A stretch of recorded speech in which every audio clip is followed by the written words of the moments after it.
magmamahal, mag-aaruga, uunawa, gagabay, at magpapayo sa kanila hanggang sa paglaki. Yan.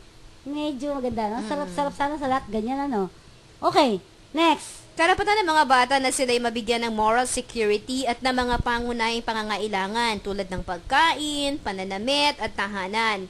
Lumalabag sa karapatang ito ng mga bata ang mga magulang na hindi kayang tustusan ang mga pangunahing pangangailangan ng kanilang mga anak. Mahalagang isaalang-alang ng mga magulang ang karapatang ito upang lubos nilang mapaghandaan ang kanilang kakaharaping responsibilidad. Okay, so yan ha, parinig po natin ito. Tingnan natin. Responsableng pagpapamilya mula kay Maricel Laksa at Anthony Pangilinan. It begins with natural family planning. Natural. Simple at mabisang NFP. Madaling gawin. Ang NFP ay base sa pag-oobserba ng natural na senyales kung kailan mabubuntis o di mabubuntis ang babae. Mas maganda kung 3 hanggang 5 taon ang agwat ng panganganak. Correct ka dyan. Natural. Pamilya'y paunlarin. Mag-natural family planning. Call NFP hotlines 531-6502 and 535-2226. Hatid sa inyo ng Popcom at ng himpilang ito.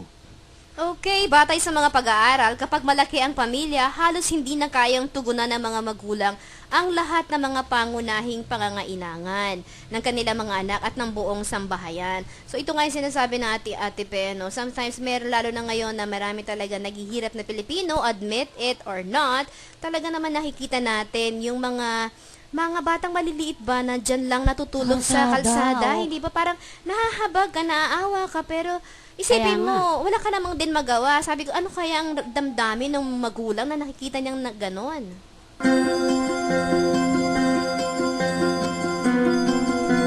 Kababaihan, kalusugan, at karapatan dito sa DWTD.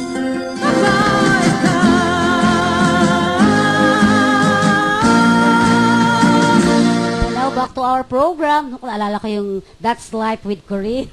Uy, iniimbitahan ko din sila, sige. ha? Makinig po kayo sa programa ko, That's Life with Corinne. Siguradong kikilitiin po kayo. Oo, meron po ko dyan mga inspirational messages, tsaka yung mga talking about love and relationship. Yan, dadaanan po natin yan. At iba po, ang Ate Corinne doon, di ba? Well, go back to our work, Corinne, no? Sinasabi nga natin na nasa ating mga magulang ang ikaaayos o sa ating partner, hindi lang ang nanay at ang tatay dyan ang importante, kung hindi yung buong, yung holistic, yung pagbibigayan natin dalawa kung tayo ay mag-asawa, kailangan ay talagang bigayan, di ba?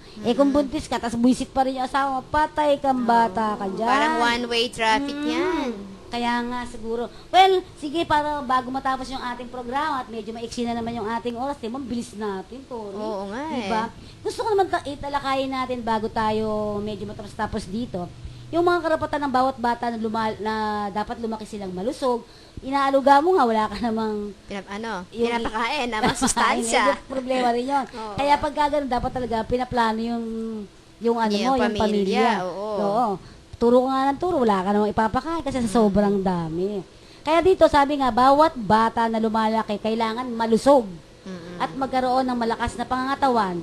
Hindi yung malnourished, ha? Hindi yung malnourished, Cory. So, tayo nga pala ay nandito sa Tondo ngayon, ha? Yung mga panahon na to, ha? Okay. Sige, Cory. Well, may karapatan ng mga bata na mabigyan ng kanilang mga magulang ng balansing pagkain at wastong atensyong medikal.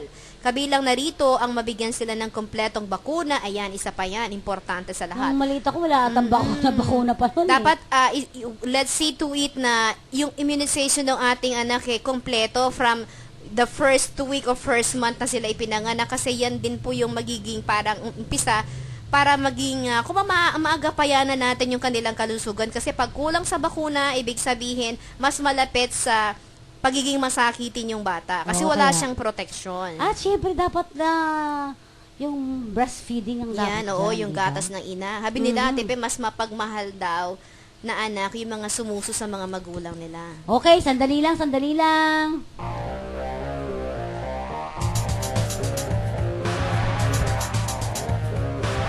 Mission Impossible.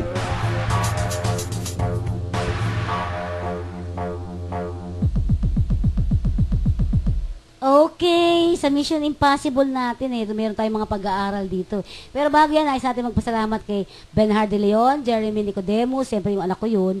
Katulong natin na Lawrence, and siyempre ang PNGOC, ang POPCOM, at lahat ng mga broadcasters na dumalo doon sa orientation, no? Itong broadcasters orientation hinggil nga dito sa RPNFP na ito. And of course, ang iyong mga technician. Ang ating technician si Ronald, Harold Ronald, and sa lahat-lahat po Oh, ng baka mga may na-miss ka pa, ha? DWDD. At siyempre ang aking tatay, di ba? Okay, sa ating Mission Impossible, sabi nga, dito sa pag-aaral na ito, Cory, sige nga, Malaki rin ang kinalaman ng tamang pag-aagwat ng panganganak sa kalusugan ng mga bata. Napatunayan sa nasabing pag-aaral na lumalaking mas malusog at mataas ang tsansang mabuhay ang mga batang isinilang na may tamang agwat na 3 hanggang 5 taon sa pagitan ng panganganak ng isang babae. Malaki naman ang posibilidad na maging premature at mababa ang timbang ng sanggol na isinilang nang wala sa tamang pagitan ng panganganak. teka lang muna, tingnan natin yan.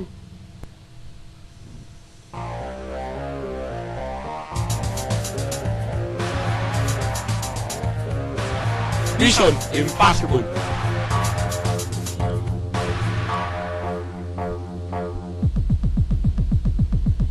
Okay, alam mo ba kaya ako nag-Mission Impossible kasi parang mukhang hindi masyadong alam na alam ito ng ating mga kababayan, no? Sabi nga, 'di ba, napatunayan sa nasabing pag-aaral na lumalaking mas malusog at mas mataas ang chance, akala ko mataas, yung mataas, mas mataas ang chance ang mabuhay ang mga batang isinilang na may tamang agwat. Ito 3 taon hanggang 5 5 taon dapat ang pagitan. Ikaw ba ilang taon ang pagitan ng mga anak mo? 2 lang. At least 2. Yung iba, buwan lang yata. Oo nga, Di ba? halos ano. Alam mo ba, Tipe, sige. na